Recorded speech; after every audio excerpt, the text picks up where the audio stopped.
கேள்வியா கேட்கும் போதே ஒரு ஜோசியருக்கு உங்க ஜாதகம் எப்படி இருக்கும்னு தெரியணுங்க. இல்லைன்னா ஒரு ஜோசியரே இல்ல. சரிங்களா? கடந்த 10 வருடமாக திருமணத்துக்காக பெண்ணை தேடிக்கொண்டிருக்கிறேன். திருமணம் கைகூடவில்லை.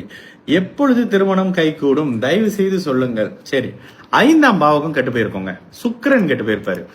இந்த மாதிரி ஒரு மாதிரி 40 வயதை தாண்டிடுறீங்க அப்படின்னாக்கா 2-7-8 விட சுக்கிரனும் 5ஆம் பாவகமும் காமத்தை கொடுக்கக்கூடிய கிரகங்கள் கெட்டு போயிருந்திருக்கும். சில நேரங்கள்ல லக்னம் கெட்டு போயிருக்கும். இது ஏன்றத ஜாதகத்தை போட்டு சொல்றேன். 23/8/83 4:30 AM திருக்கோயிலூர். இன்னைக்கு ஒரு ஜாதகமும் நிறைய டிஃப்ரெண்டா இருக்குங்க. சரி, மகர ராசி அவிட்ட நட்சத்திரமா?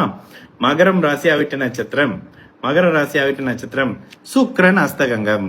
இப்படி எடுக்குது பாருங்க பலன். இப்படித்தான் பலன் எடுக்கணும். தயவு செஞ்சு இப்படி பலன் எடுங்களேன். பேரை கெடுத்துக்கவே மாட்டேங்க. இப்படிதான் இருக்கணும். ராசிக்கு 5ஆம் இடத்துல ராகு இருந்து குரு பாக்குறாரு. லக்னத்துக்கு 5ஆம் இடத்துல குரு இருக்கிறாரு.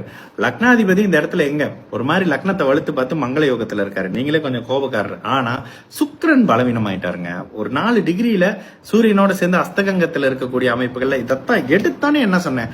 டப்புன்னு இத்தனை 40-45 வயசு ஆகுதுனாக்கா சுக்கிரன் கெட்டு போகாம உங்களுக்கு திருமணம் ஆகாம இருக்காது. இதுல நீங்க எந்த மாதிரியான ரிலேஷன்ஷிப்ல இருக்கிறீங்கன்றது சில விஷயம் இருக்கு.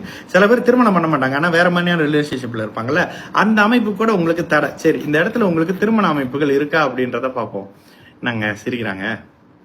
சரி, குரு தசை முடிஞ்சாச்சு. இப்போ சனி தசை. சரி, சனி தசையில புதன் புத்தி ஜனவரியில இருந்து நடந்துகிட்டு இருக்கு. சனி தசையில புதன் புத்தி புதன் உச்சமாக இருக்கிறார்.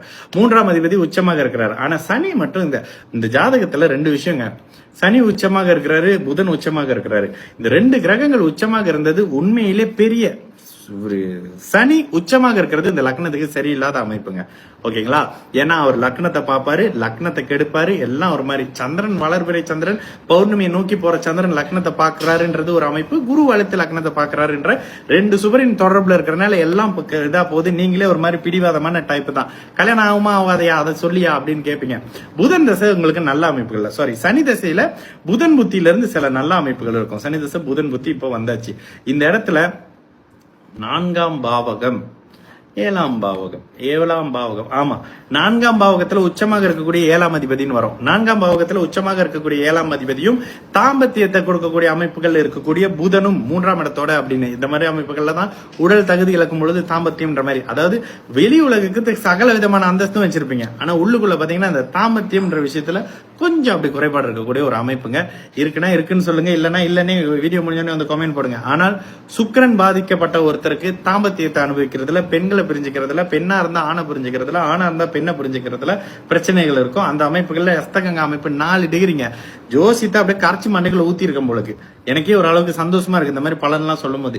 உங்களை நினைச்சு இல்ல இது உங்களுக்கு பிரதர் கீதா சந்தர் பெண்ணா நீங்க கீதா சந்தர் உங்களுக்கு சனி தசை புதன் புத்தியில திருமண அமைப்புகள் கைகூடி ஒரு மாதிரி உடல் தகுதி இழக்கும் பொழுது தாம்பத்தியம்ன்ற மாதிரியான சில விஷயம் ஒரு ஃபார்மாலிட்டிக்காக தாம்பத்தியத்தில் இருப்பீங்க. சரிங்களா?